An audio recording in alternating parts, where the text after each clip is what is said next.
afternoon, and thank you for joining me on yet another episode of Read Me Live. I am your host, Sharifa Hardy, and I have a very special guest for you today. We're going to be speaking to Sunshine, the soul healer guiding spiritual recovery. Good afternoon, Sunshine. How are you? Hey, Sharifa, I am doing lovely. How about yourself? I find you so calm. I'm all, hey, how's everything? She's like, hey, Sharifa, how's it going? You should have seen me yesterday. So I don't drink a lot of caffeine. And, Okay. I think I told you yesterday I was traveling and we Yes. stopped and I asked, I said, can you give me a half calf? And about 40 minutes into that, we're in a store and I'm talking dropping off a copy of my book. And I'm talking and I look at my friend that I'm with and I said, I don't think they gave me half calf. You were up. Oh, then I go to introduce myself to this lady's husband and I was like, "Hi, you're Sunshine, right?" And I look at him and I was like, "Oh my God, I did not just say that." And I was like, "I'm sorry. I'm on too much caffeine." And he's like, "Are you sure that's all you're on?" I was like, "That might be the case. I don't know." Yeah, I was like, "Wow. Yeah, yeah." So, woo, yeah. So, yeah, I try to stay calm, but sometimes somebody slips me some caffeine and it's a whole nother story. Mhm. What I love the story, and that's exactly why I don't have caffeine because people are like, "You don't drink coffee," and I'm like, "Can you imagine me on caffeine? I be bouncing off the walls. I'm already hyper enough. But I think I equate it to the little girl in me. I get Mhm. excited by things, right? So my shows are very exciting for me. I get to meet new people. I get to learn new things. So it's like I want to have fun. Yeah. I get it. I also have the little child that likes to peek up every now and again. I don't know if it's just because I've been on a handful of shows, so I just enjoy it. Like I love meeting new people, so I get in and I'm like, hey bestie, let's hang out. Let's go hang out on the couch. We'll put on a movie, eat some popcorn. That's how I get. But see, you're a psychic. You already tuned in on the fact that bestie is one of my words. Like I use bestie for everything. And I have this Facebook group called Besties. Oh, And that's too funny. yes, because with Facebook, they say that groups, really show up in the algorithm faster than just your profile. And Yeah. so everybody is doing different things, having different events, and people be like, "Oh, why didn't you come to this? Why didn't you see this? Why didn't you do that?" I'm like, I didn't even know about it. So I created a group for all my besties. And what's so funny is I watch it and I get like two, three, four, five new members every other day. And I'm like, I don't even know these people. Where do these people come? Same. I say same exact thing. I run a group as well called Sober Witch Life, a Mhm. recovery group for witches. And Okay. I mean, some of them I can see that they're also finding my creator profile, Right. right? And there's a way that if you've got a creator profile, it'll automatically send an invite if you have a group attached to it. So I Right. know that's happening, but there's same thing, three new folks almost every other day, and I'm like, I mean, I'm a blessings, right? If they are able to find me, then they're finding me for a purpose. But Yes. yeah, same exact thing. Yeah. Yes, you are That's a so funny. blessing. The bestie, I love that. Yeah. Everybody's a bestie. Like it was, that's my word. If you once anybody you're around, I'm like, oh look, one of my besties. Like I love people. I'm a person who just tends to love people. But I want to talk about you and what you do. So let's talk about sober witch in recovery. Yeah. What is a sober witch in recovery even about? Yeah, so just the other day, Thursday, I celebrated 6 years in recovery from alcoholism. Mhm. And yeah, and this last week, so I hit my rock bottom in alcohol addiction on my 40th birthday. And so that was October 5th. And so October 9th, because even though I hit my rock bottom, I was on vacation. And so I still drank and drugged for a couple more days until I came home. And so October 9th is my last day that October 8th, actually, last day I picked up a drink. So I have this week that I'm in like deeply reflective mode. Mhm. Right. And so I've been thinking a lot over the last week, and I actually realized I've been in recovery. And I was talking to my partner this morning. I've been in recovery since I exited an abusive marriage in 2015. Okay. So 10 Right? years. 10 years. But recovery is not a it's not a quick game, right? It's not the quick thing. And so I was recovering from an abusive relationship. And then in 2017, I stepped out of a really, really toxic work environment that I was working well beyond what I was being respected for. So I recovered from that environment. And then in 2019, finally stepped into recovery from alcoholism. And I would say even now I'm realizing I'm still, over the last 2 years, recovering from, I had repressed memories come up of some pretty severe childhood abuse. Oh, wow. Right. And so, I say this journey of recovery is a story I think that many people are familiar with. But for me, I've identified as a witch since I was 16, and for a long period of my adult life, I was still what I would consider in the broom closet. Okay. Right? I was still in the broom closet. I still had a bit of a mask of shame around my own spiritual beliefs. And it wasn't until I put down that drink and stepped into my recovery from alcoholism and realized that if I truly wanted to transform and change my life, that I had to embrace my spiritual beliefs in a way that I never had before in my life. And that was truly embracing my sobriety as this witch that I really was. Okay. Right? Yeah. So how do you know you're a witch, and what makes you a witch? Yeah. How do I know that I witch? I think many individuals that identify as a witch will probably tell you a similar answer. You just know. Okay. Right? You do just know, right? But what I believe makes you a witch, because I think that's a good question. I believe that there are 3 kind of pillars that that a witch has. And that first pillar is the belief in the practice of the psychic arts. I see you shuffling them cards Yeah, there. I'm shuffling. Right? That is that belief and that practice of the psychic arts, right? Okay. That second pillar is the belief in the practice of magic and ritual. Mm-hmm. Right. And so magic is this practice of, it can be as simple as stating a prayer or as complex as leading a full blown ritualistic mass. And I don't care, even I was raised Catholic, and I look at the act of a Catholic mass as a very beautiful magical ritual. Right.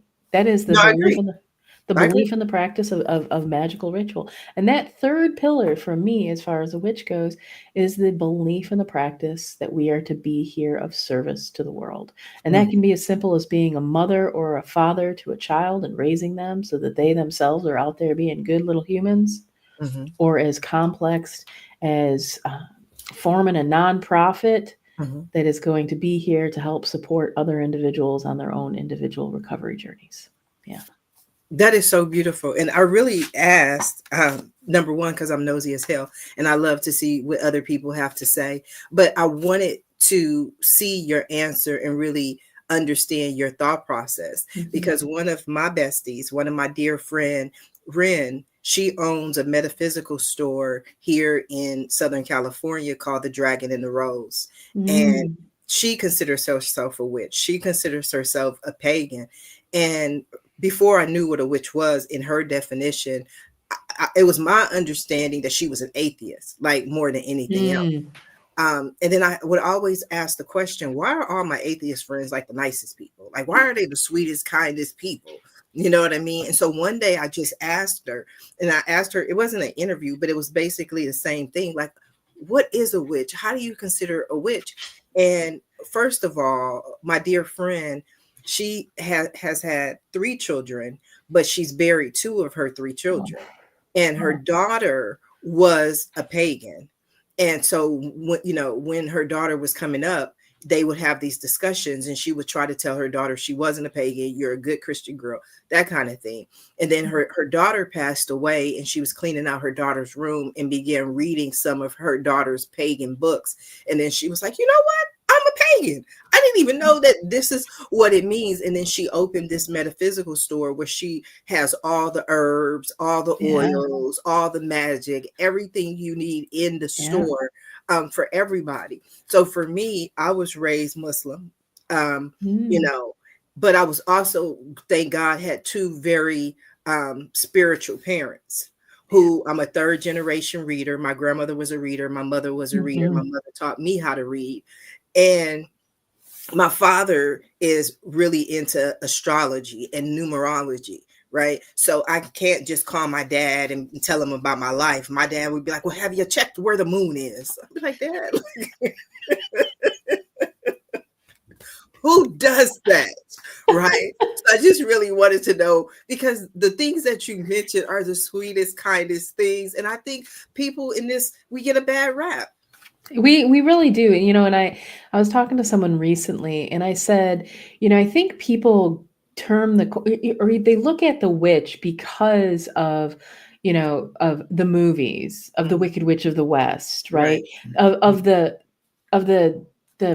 black magic or the darker magic, the stuff that is cast because of hate. Right. Right. But I don't care if you have the label of a witch, of a Christian, of a Muslim. I don't care what religion, dogma, belief, or whatever it is. If you are casting it with hate, you're casting it with hate. Yes. Right. Yes. Yes. Yes. So after I got married and left home, I went on more of a spiritual journey, you know, and that's what I believe in. I believe at the root of all religions, there is love, and God is love, and that we have to love each other, love our neighbor, love our enemy, whatever it is just be love. And the most amazing, incredible people, all my besties, they're just good people, and I don't categorize them into it. But 20 years ago, my mother told me, she was like, you can be a reader, you can read the cards, you can go do that. And I was like, those people not about to stone me. I'm not doing that. I have this very dear friend that has such a passion for activism. Like she stands up, she owns a restaurant and she literally owns this restaurant in Chicago so that she can fight activists like for her community, right? It's such a beautiful cause. And we've talked about, I was like, I don't have this like activism blood, right? There's just nothing in here. And lately I've been starting to listen to witches and pagans talk of fear. I'm afraid to practice. I'm afraid to go out. I'm afraid to have my spiritual beliefs. And I'm feeling this like mama bear come up in me for the very first time. And I'm feeling, I see her in me. And I'm like, this is what it feels like to have this desire to be an activist, to want to protect, to want to fight. Right. Because to your point is like, no, none of us want to be stoned. But like I just told my friend yesterday, we were driving back and it's dark. And, you know, she lives in a very small town. And I'll tell you, this is a wild story. And she lives in this very small town. And I'm listening to her talk the last couple of days, and she's like, I'm lowering my prices. There's just a lot of Christians around here, and you know, there's this other person, and they're not getting what they're lowering their prices, and there's just a lot of Christians and all this kind of stuff. And I said to her, I said, you know, there's some fear coming in you. There's like fear in you right now. And I said, you owe it to yourself to spend some time meditating and talking to your guides to reflect on where in the heck this fear is coming from and to find out how you can release it. Mind you, we are in the back dark roads of Indiana in cornfields. Okay.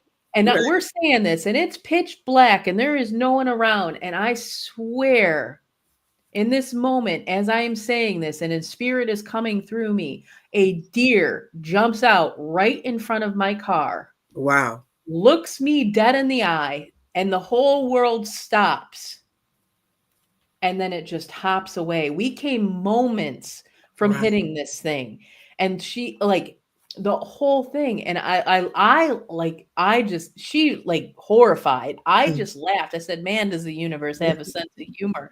I'm talking about fear. Right. And look what just jumped out in front of us. Like fear, right? Right. Wild. Yeah, it's not fair. It's not fair for people to go around and to cast stones, so to speak, on people that have a faith or a belief in a spiritual practice. And I'm so passionate about this because my faith and my spiritual practice is tied to my recovery. Mhm. And the moment somebody threatens my faith and my belief, they're threatening my recovery. Absolutely. And that's why 20 years later, after my mom told me to do it, I believe I had to mature into it. At 29, there was fear. There was a lot Mhm. of fear. And the fear wasn't just about literally getting stoned. It was, I think we have to mature into certain things. I taught a class the other day of college students that wanted to learn tarot. And I told them, I said, but here's the thing, no matter what it means to you today, it's going to evolve over time, because over time you get more experiences. How can you tell someone about their marriage if you've never been on a first date? How can you tell someone about their career if you never worked a job, right? So as you experience life and you go through the different things, the cars will change for you, Yeah. your views will change for me, and it's just something that I'm matured into. And so what I've been spending probably the last 5 years doing was in politics. I ran for Long Beach City Council, then I ran for Senate, and I was in line to run for governor of California in 2026. But then after everything happened with Charlie Kirk, and it was like the energy just got really dark, and I said, you know what, this is not the energy where I want to be. I want to be of service to people, be of service to mankind in a different form. And what do I really want to do? And I have been doing certain readings. My friend, like I said, ran at the Dragon and the Rose, asked me, she was like, Sharifa, can you come do readings for me? And there are certain people, when they ask, I will move mountains for those people. And so I just started doing readings. And I was like, you know what? I really enjoy this. I really love this. And so I was like, you know what? This is what I want to do. I changed everything. I built readmelive.com. And the whole point for me of Read Me Live and why it's not only me doing readings, but also a show, is because I want to speak with people such as yourself. I want to speak to everyone and incorporate some insight, something that can give back to them. But I also want to demystify this whole area, because Yeah. I believe everyone is psychic, everyone. Just like Oh, 100%. even but some people just have stronger natural abilities, just Yeah. like some people do other things naturally, Yep. when they are born. But then there's people who they can study for years, and then they have different abilities. So I just wanted to have these conversations. I launched my first podcast in 2009, and so I just love speaking to people, interviewing, and I just added the aspect of doing a reading. But I just wanted to go back to what we were talking about, you and the sober witch in recovery. That's what your book is about, correct? Mhm. Okay, let's talk a little bit about your book.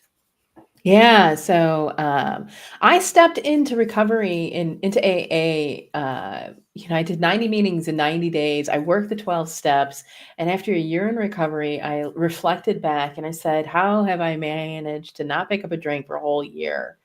And I realized that I'd worked those steps, but I shifted and changed them in a way that they worked for a witch. And Okay. so my second year in recovery, I sat down and I wrote a book. I wrote it. I wrote how I did it. I should say I didn't write the book. I wrote how I did it. Okay. Right. And so I thought I was going to step forward and edit that book after that second year, and spirit spoke and said, no, you're going to put it down for a moment. It's not ready quite yet. Okay. And I'm really appreciative of that. Hey, I'm just appreciative of the fact that I've trusted and surrendered to spirit. I'm so grateful because it has not led me astray. Mhm. um, and I didn't pick it up. Finally, on my 5-year anniversary, right around then, spirit spoke and said, are you ready? It's time to go ahead and pick it up and edit it. Mhm. Right. And so last fall, on my 5-year, I started to edit, and it's just such a beautiful thing. It's part this story of my life, just bits and pieces of my life and what it was like to be in active addiction, it was like to step into recovery, and what it was like to do so as a witch. And then it is all of these incredibly beautiful tools with these steps, right? And I chose to do this very intentionally because for anybody that has ever been around a 12-step program, right? I went ahead and I said, how can I give folks that may have 12-step programs right in their backyard something that they can put into their back pocket, even if it has to be in secret right now, that they could still go ahead and use the tool that I've created in a space that could still welcome them, right? How can I give them something that makes them feel like they've got some tools that'll work for them in a space that wasn't created for them? And so I wrote Sober Witch Life, a magical guide for recovery, which is the Witch's 13 steps to recovery. And that is very intentional, 13, because in the 12-step tables, they have a joke of the 13th steps that means a old timer, somebody that's been around the program for an extended period of time, that in essence preys upon a newcomer. Okay. And I was horrified at this thought because anybody that's been around, witchcraft and the pagan world understands the number 13 is very, very important. Right. It is representative of the divine feminine. We have 13 moon cycles every single year. Right. It is one of the numbers representative of Hecate, the goddess of witchcraft. And so the 13th step in the Witch's 13th step to recovery is to conduct ritual to heal the world of addiction. Okay. Yeah.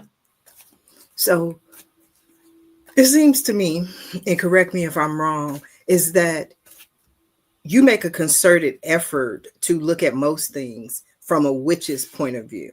And the only reason I say that is because, I'm a Black female, right? I just kind of go out in the world. There are instances where I'm like, as a Black female, this is how I feel about it. But then there are other times when I'm like, this is how I feel about this thing. How does being a witch differ from you just being an everyday person in the way you view sobriety? Would other people who were not witches resonate with your book as well? Yeah, I would say anyone that kind of feels like they haven't really felt like a 12-step or another way of recovery has felt right. Okay. Right? The 13 steps is going to incorporate a lot of deep reflection. It's going to incorporate a lot of introspection. Words sometimes, escape me. Yeah. It's going to include some ritual work. It's going to include tarot, right? So even if somebody doesn't necessarily identify as a witch, but incorporate some of these spiritual practices of crystals and herbs and things of that nature into their work, absolutely 100%. It incorporates the belief of the psychic arts. So, some people hesitate and they're like, I don't really like the term witch. And I'm like, yeah, it's, that's your prerogative. That's cool. Right? I have no problem with that. You get to choose, you do you get to choose whatever label that you want to choose. So I've had a handful of folks that have picked the book up and said that they really just enjoy the story. They enjoy seeing the perspective. And I've had a handful of folks that have picked it up and said, I've never looked at things that way before. And I'm really starting to be curious about how that actually applies to my life now. Right. Yeah. Right.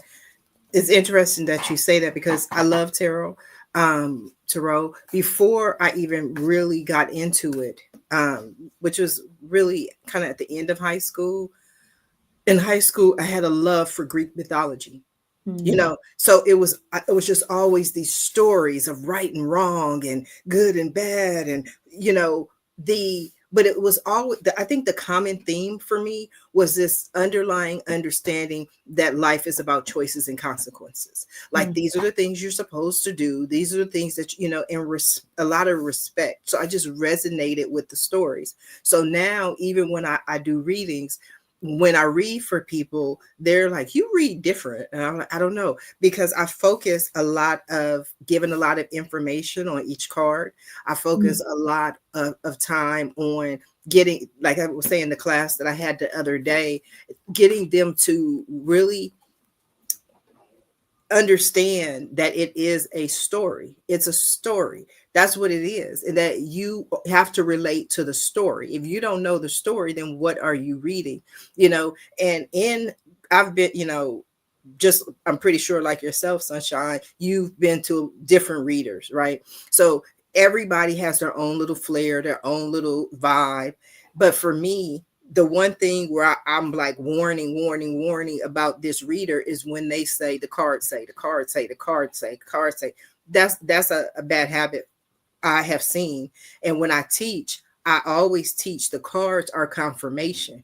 They're a confirmation to what you say, to what you hear, to what you feel, to what you receive, because you are magic. And that's why I love Ren of the Dragon and the Rose. She is hilarious. This woman needs her own comedy show. Like she is so funny to me. And she always has these little expressions that I'm like, where do you even come up with this stuff? And she's just so funny. But people come from all over, and they'll just show up at her metaphysical store, and he'd be like, I just needed a hug.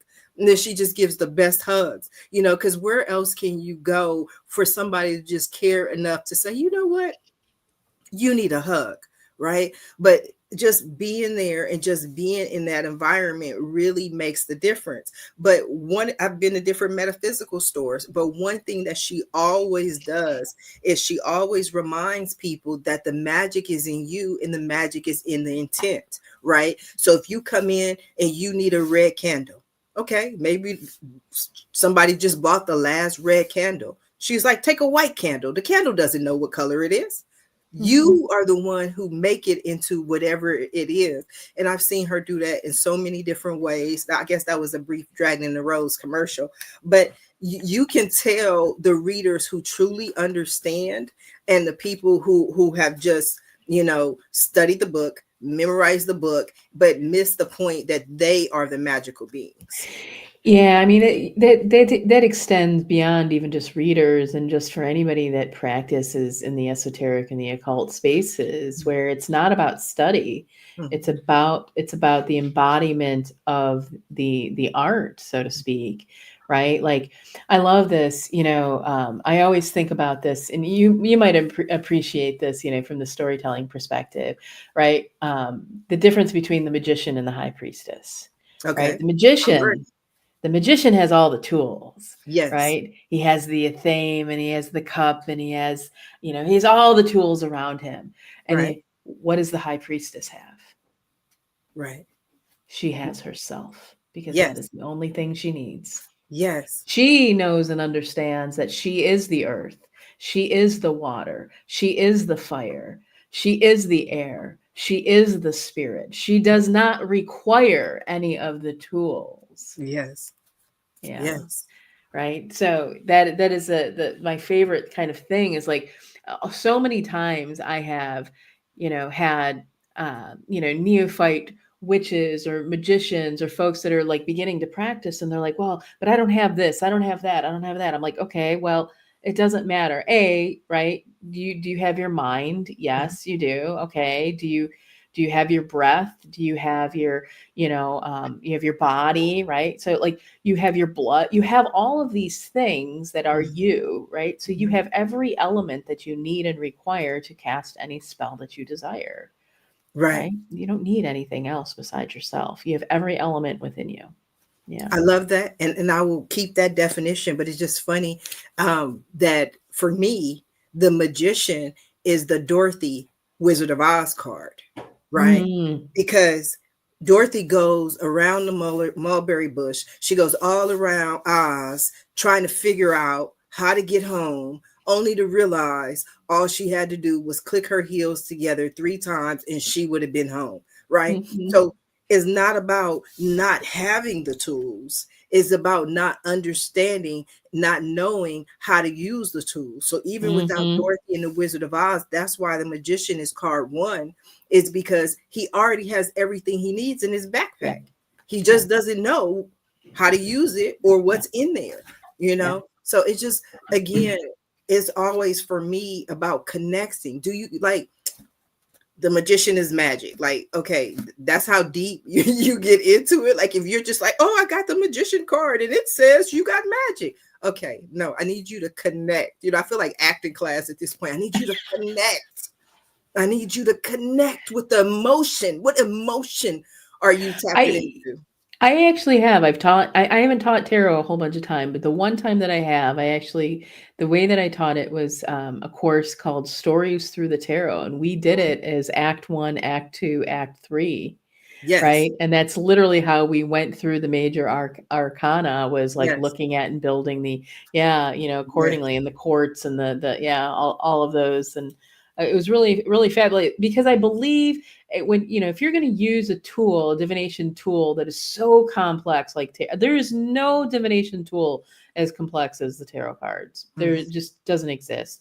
Like, you have got to use it every which way possible. You've got to use it upwards, downwards, sideways, backwards, forwards. You've got to use different cards. You've got to use every time. This is why people ask, like, oh, do you have like 1,000 tarot cards deck? I was like, no, I don't. And they're like, really? I said, you want to know why? It's because I have a commitment that every single time I get a new tarot card deck, I do a study with it. Have you ever done a study with the tarot card deck? They're like, what do you mean? I said, that means that you literally get intimate with every single card of that deck. That is a year-long process. Right. So tell me how many decks you can buy if you're going to commit to studying it for an entire year. Yes. Yes, I'm like you. People have a lot of decks. I don't. I have one. I read from the Arcanum Tarot, and I fell in love with it because I'm a hopeful romantic. I got that from Ren as well, again. But because I was saying, Ren, I'm a hopeless romantic. She was like, no, Sharifa, you're a hopeful romantic. And I just love the Lover's card and how they're staring at each other and seeing everything about them, right? And so I have had multiple decks over the years, but for me, and again, this is not a knock about anyone, but it's about, if you know the card. My grandmother read with playing cards. She didn't play with tarot decks. People read with runes. People read with a million different things. But to me, it's like one of the things they say is that it's not about the messenger, it's about the message. So can you get the message in what you're reading with? So I just have my little deck. The cards are the same and I resonate with it because I'm a hopeful romantic. And for me, I believe in love. And that love is not just about romantic love. It's about getting people to truly see themselves at the way God loves them, the way God sees them, the way Spirit sees them, right? So if they can do that, and I can do that through a story, I've done what I came here to do. Yeah, I love that. Every time I've taught, like I said, I don't teach tarot, but I do teach, the psychic development. And I say, when you have somebody walk away, it's the 3 C's. It's comfort. You want them to have comfort. You want them to have clarity. And I forget what the third one is. I'd have to look at my notes, but the comfort and clarity are the 2 ones to always focus on to start. People should understand what you shared with them, and they should be comforted by the message that you've left them with.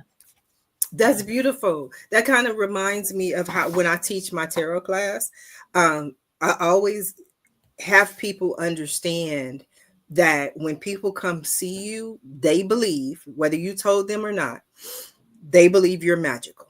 That's what they believe. The people you're querying, the seeker, whoever you want to call them, they believe that you're magical. They believe that you can tap into some energy, some being, some force, something, some spirit that they could only ever hope to achieve, right? So whether you try to take that image out of their mind or not, that's irrelevant. If you're going to be that person in their mind, then what you have to do is make sure that every message you give them is of the highest, most positive, because they take that and run with it. So if you see them, succeeding in life, now you've created the energy and created the possibility for them to succeed at life. right? Yeah. They have to accept it. They have to believe in it. They have to do the work. They have to tap into it. But you've introduced it through the delivery of the message. So, it just comes down to the power of life and death is in the tongue. So, that's been around since the beginning of time. And I guess I got to wrap things up, Sunshine, because you and I think we could talk for a long time. And my audience is like, Sharifa, they keep telling me, I thought this was a 1 hour show. Y'all know I'm long winded, and it's Sunday. I'm getting to preaching and I'm having fun. Let me be. So I'm going to do my reading, Sunshine, and I know you're a professional, so don't give me a grade that's too hard, okay? Oh no, I love this. On a scale. It's been a minute since I've actually, since I've had somebody that doesn't know me. I have a couple of friends that know me and ask to sit and read for practice, but it's been a minute, so I appreciate this. Well, I'm a practice. So for me, first of all, one of the things that I always talk about that changed for me is 20 years ago. I mean, I kept doing them, but I wasn't doing them professionally. I would always go right into the cards. If you would have said, Sharifa, do a reading for me, like, okay, Sunshine, sit down, let's do your reading. And I pull the cards. Now, whether I'm doing a show, whether I'm offline, it doesn't matter. It's still going to take me about 30 minutes until I get to the cards because I want to tap into your energy. So for me, shuffling is my sign to spirit that I'm about to do a reading. Shuffling for me clears the energy of anybody that I read for before. And number 3, it allows me to connect and tap into your energy. So by the time I pull the cards, we know that the messages that I received are specifically for you. Does that make sense? Yeah, love it. Okay. So for me, the first card is always your main issue, the main theme in your life. And that's 8 of Wands. The 8 of Wands. The 8 of Wands is probably my literally my most favorite card in the deck. Like I love, if I get the 8 of Wands, I'm like, ooh, life is good, right? And the reason why I personally love the 8 of Wands is because I'm lazy. Yeah, my mom hates that I use that word, but that's my word, right? I don't want to be in the energy of a 2 of Wands where I got to take initiative. I got to do the work. I got to step out on faith. I don't feel like doing all that. I just want the Wands, which for me symbolize new opportunities, to just come to me, right? So for the 8 of Wands to me is about being receptive, being open, receiving what is already on its way to you. There's nothing you have to do, change, grow, nothing. It's already on its way to you. So your main issue right now is new opportunities that are on their way to you, okay? But your challenge is the Page of Wands. Page of Wands. So the Page of Wands, especially when in reference to the 8 of Wands, is about messages coming to you. So pages in the days of kings, as I'm sure you know, were the ones who delivered the message. King had one job. His job was to sit on the throne. That's what he did. He set his fat self right on the throne. So if he needed his horse, if he needed a sandwich, if he needed somebody to find the queen, he sent the page. In these days, they didn't have cell phones. They didn't have any other way. So the page delivered messages. So wands, the fire, the creativity, which is really good because, again, the 8 of Wands shows that there is movement. So this movement and this action, fast movement is already on its way to you, because the next card that you have is the Fool. 0, the Fool. And the Fool is beautiful, beautiful, beautiful, beautiful, because the Fool is not only about taking a leap of faith, it's the beginning of the journey, right? The tarot is called the Fool's Journey. One of the reasons it's called the Fool's Journey is because there's the expression that God protects fools and infants. Fools and infants are the only 2 people on earth that don't think they know everything. They are open. So this is about being open like the Fool. When these new opportunities present themselves, be open, use discernment. Just because you get new opportunities doesn't necessarily mean you have to go with or you have to choose all of the opportunities that you are presented with, but also be open, right? The Fool starts the Fool's journey, but the Fool is also the card of 0. And 0 means infinite possibilities. There are infinite ways, infinite opportunities that can happen once you take a leap of faith. Okay. Because the next card that you have is the Six of Cups. The Six of Cups is about nostalgia. Six of Cups is about thinking back. It's about thinking back about the good times and the good memories and the way things were. The energy of the Six of Cups is actually what leads to the Ten of Cups. For me, Ten of Cups is fulfillment, and it's about is my happily ever after card. Not that you pulled it, but the Six of Cups, without thinking back, thinking about what you want, thinking about what really matters to you, you never make that initial step in order to move forward. You would just been wherever you are in your situation, right? So this is good. This is good. Young, happy times, hopeful times, full of life, full of energy. Six full cups, because the next card that you have is the Ten of Swords. The Ten of Swords. The Ten of Swords for me is my overkill card, right? And that means to me, that is always symbolic of somebody who just simply won't let something go, right? And that's why people will tell me, they say, oh, Sharifa, we love what you do. You're a business coach. And I tell people I'm not a business coach. I'm a business consultant. The difference between coaches and consultants is coaches hold your hand. They sis, boom, bah, go, sunshine, go. I don't do none of that. I say, this is what you need to do. Go do it. And then maybe when you finish doing that, then you can come talk to me, because I don't really have a good bedside manner. I'm like, get up. You know, I'm more like a general. You know what I mean? That's how I am. I'm like, suck it up. Do whatever you got to do and make it happen.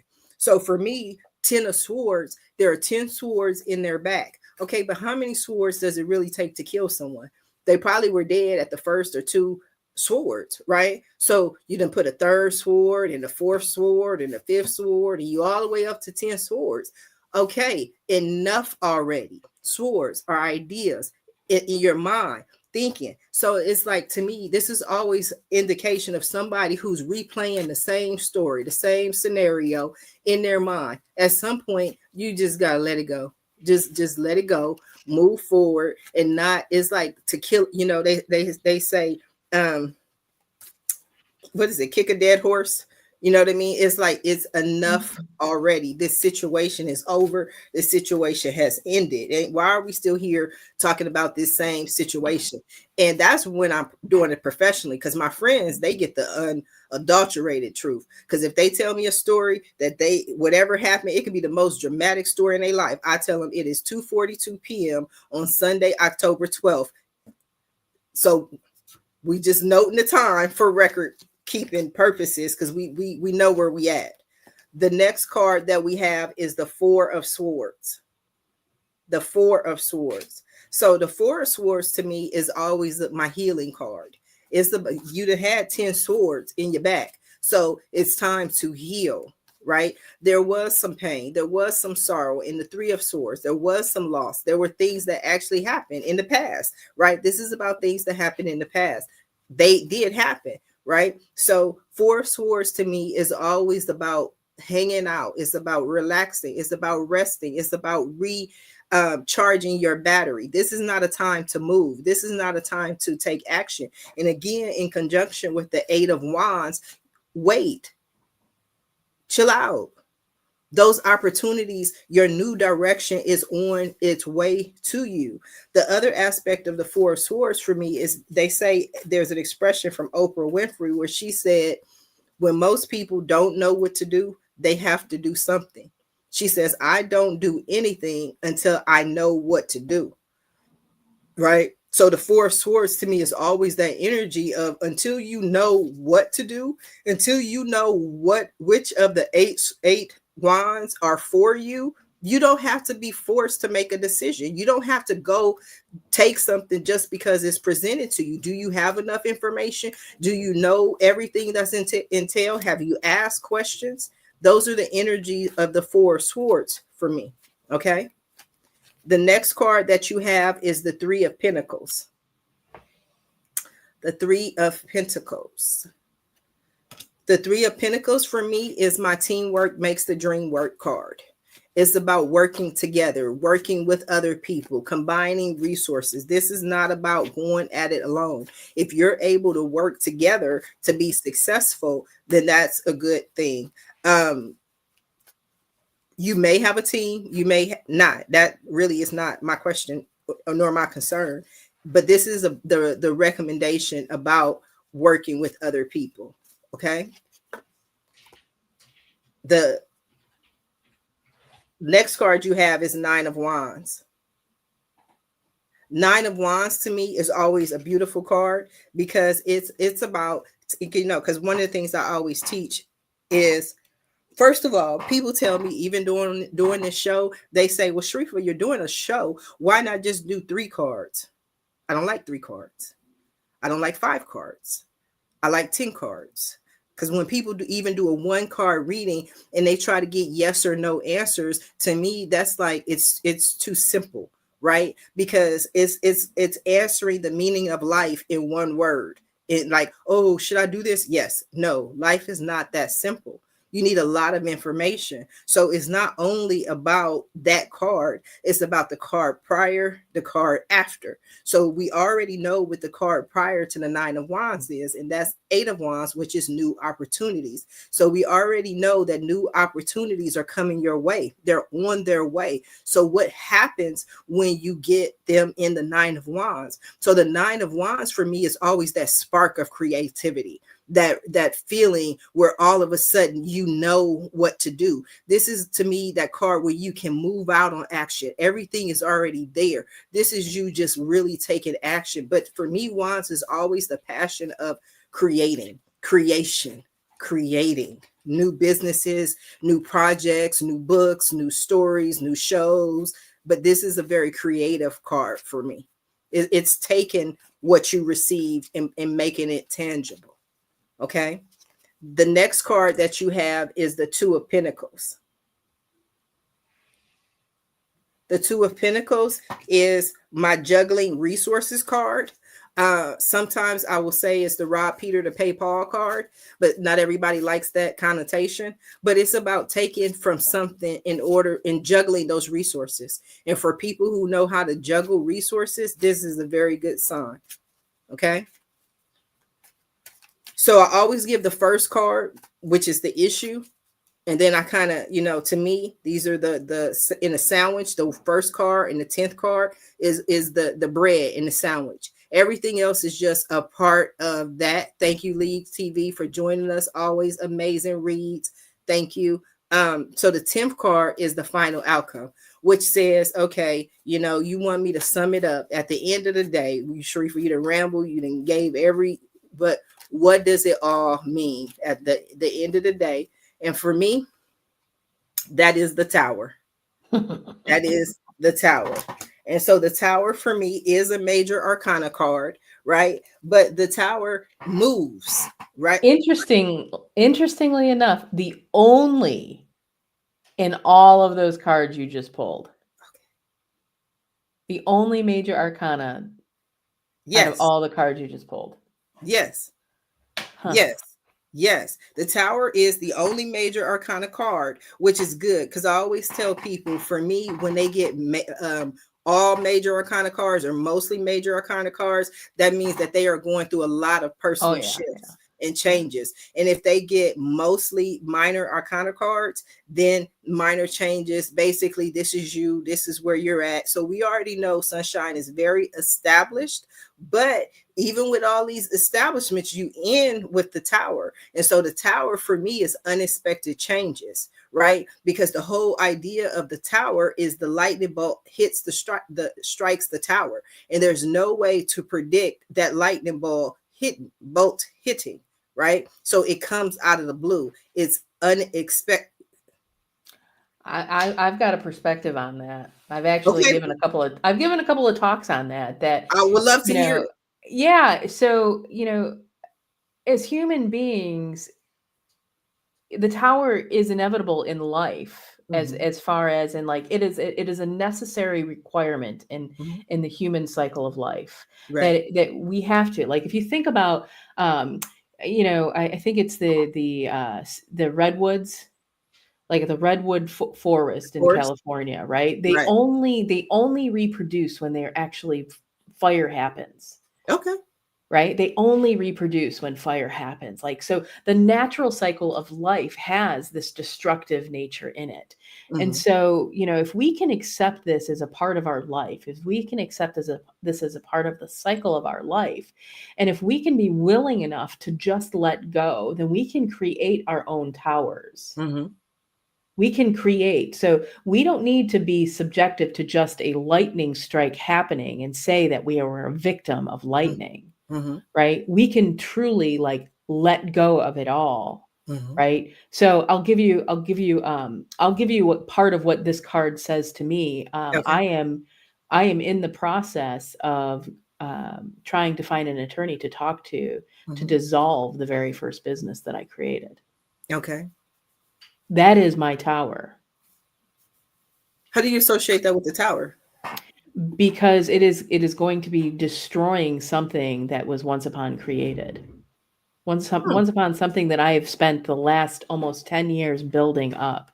Mm-hmm. And I don't know whether or not the nonprofit that I've incorporated is going to have I know it doesn't have the foundation right now to be able to sustain it. I don't know what's going to happen on the other side, but I do know that it needs to be torn down. I know this other business needs to be torn down. I do know that I don't have the resources, that Two of Pentacles. I do not have the resources available to be able to feed both of them. Mm-hmm. Right. So I'm going to have to be able to juggle. So I'm not going to allow nature, so to speak, to be what destroys it. I'm going to be the lightning strike.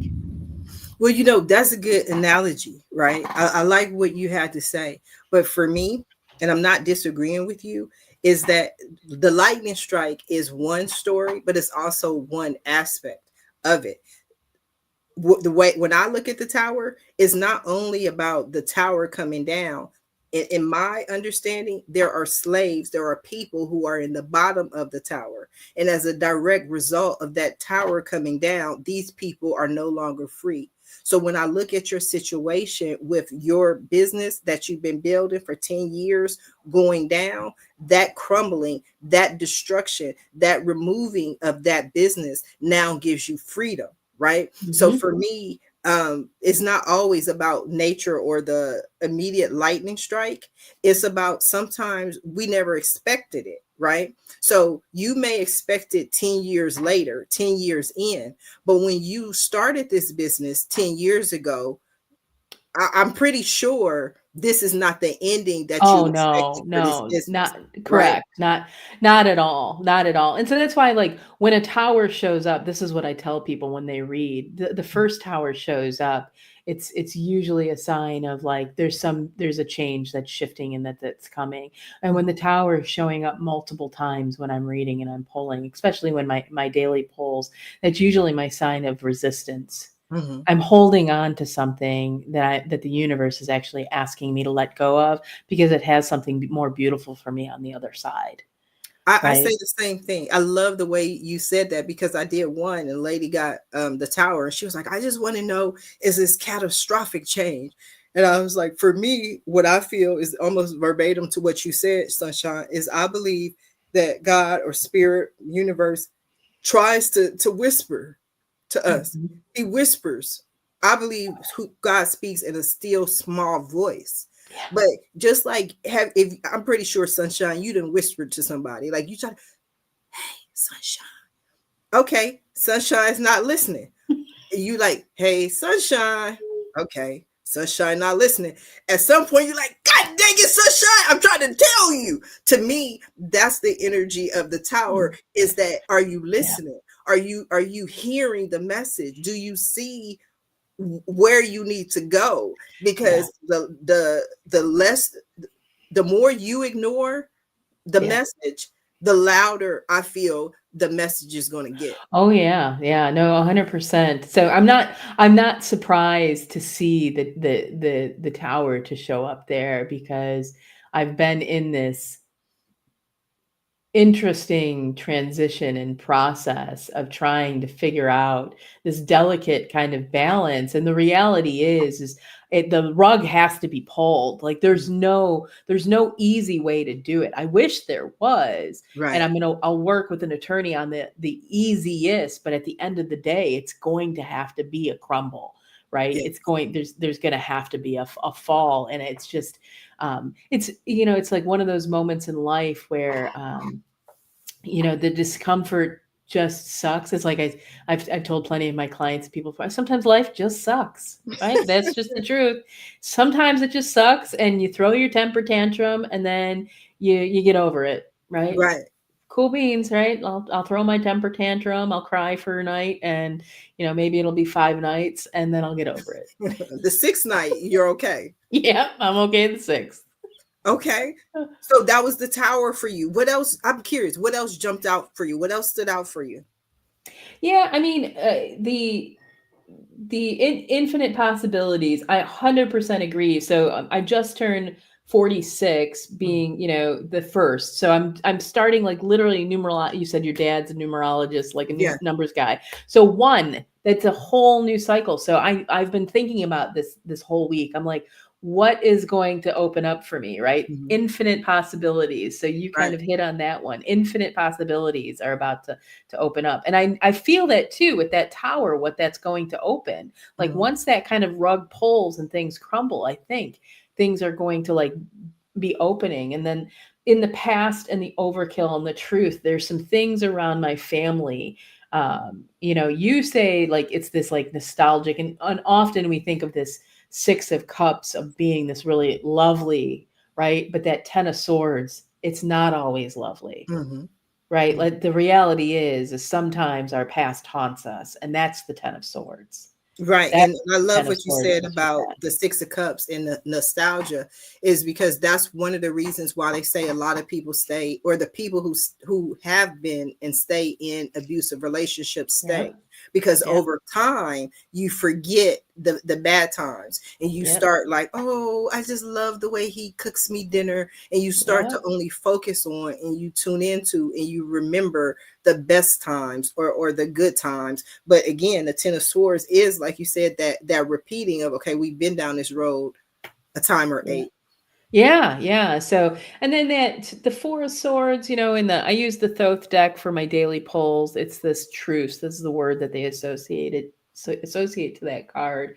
And so I think about that a lot, and this, wait for it, that energy that you said. And so I nowadays live such a beautifully spirit driven life that I'm just like, Spirit, just tell me what I need to do. So when it comes to some of this family stuff, like if I need to respond, tell me. So I've like an email from my father I haven't responded to in I think a week and a half now. And I'm like, okay, when the times I'm supposed to respond, I'll be told when the time is for me to respond. And until then, I'm not going to worry about it, right? So it's just this it was really beautiful to kind of, see this. And then the 3 of Pentacles, I do have a team, but what I'm trying to understand is how to build a team of folks that want to be able to support in other ways, right? So with a nonprofit, it's a different type of team, Mhm.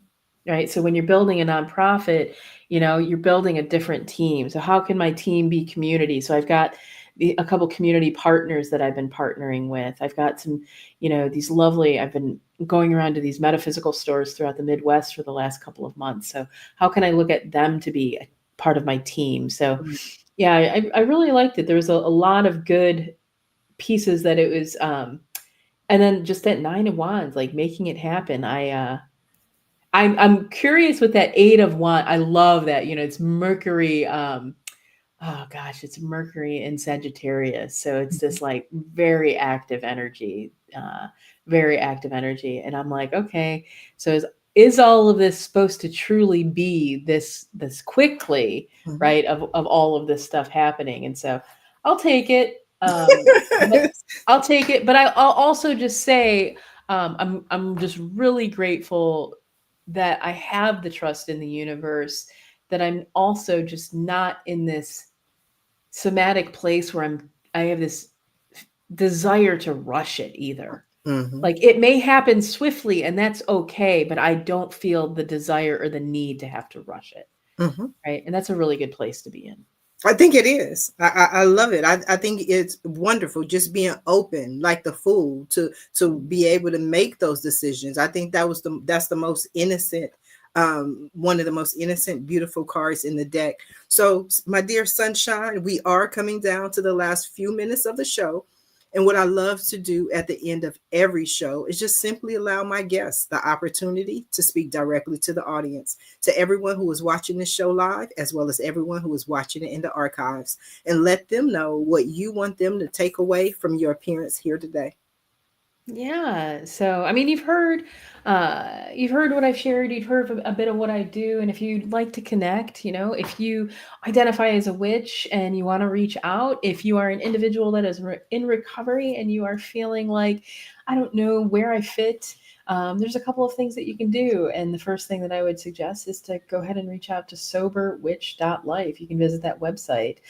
You will find on there, first off, the recovery circles that I lead every single Monday and Friday. You are going to find a link to the Sober Witch Life book. You're going to find a link to some really cool merchandise if you just dig some really cool Sober Witch or Witch in Recovery merchandise. I do lead a radio show. I'm actually a radio host too. I have a live radio show, so you could give that a listen. But yeah, and if you are interested in the nonprofit, if that sparked your interest at all, you can visit that at thesovereignphoenix.com. So yeah, would love to have you check it out, and just thank you so much for having me. I really appreciate this, and so glad that we were able to connect here today. It worked out perfectly. You are so welcome. I want to thank you for being today's guest on Read Me Live. I also want to thank everyone who tuned in to watch the show live and everyone who's watching it in the archives. We definitely appreciate your support. And if you want to be sitting right there where sunshine is, visit my website at readmelive.com. Until next time, everyone have a safe and a blessed day.